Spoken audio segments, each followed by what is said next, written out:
This video is going to focus on pseudostratified columnar epithelium. On your reference sheet, you'll see this referred to as ciliated pseudostratified columnar epithelium. Right now we can see the tissue of the trachea of your throat on the 4x objective. If we move this to the 10x objective,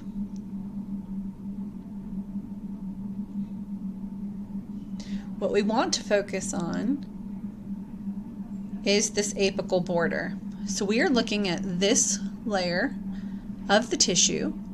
So here's the apical border, and this is the basal side of that tissue. If we move this to the 40x objective, focus,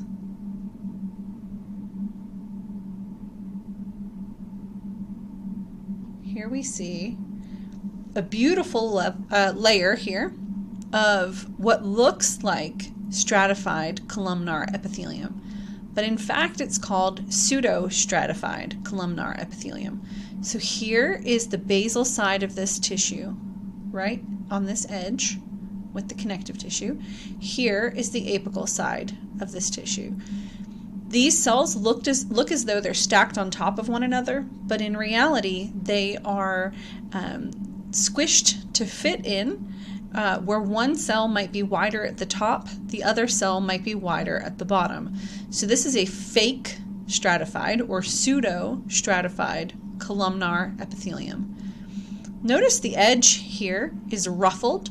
These are cilia on the apical side of this tissue. The job of the cilia in this tissue is to move the mucus up your trachea and away from your lungs.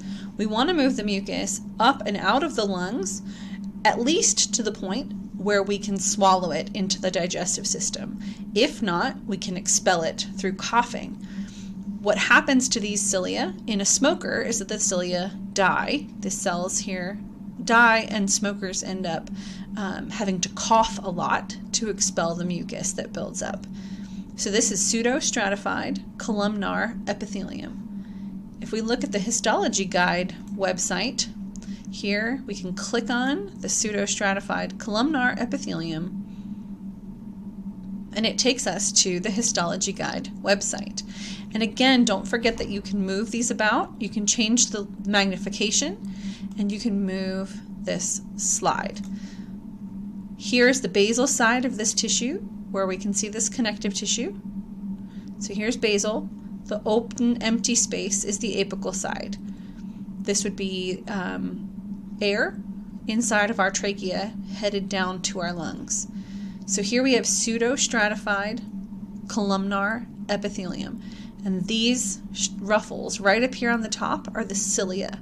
So this would be ciliated pseudostratified columnar epithelium. Just move it again, and here we have more cilia. And the cilia extend. You can actually see the individual strands right here.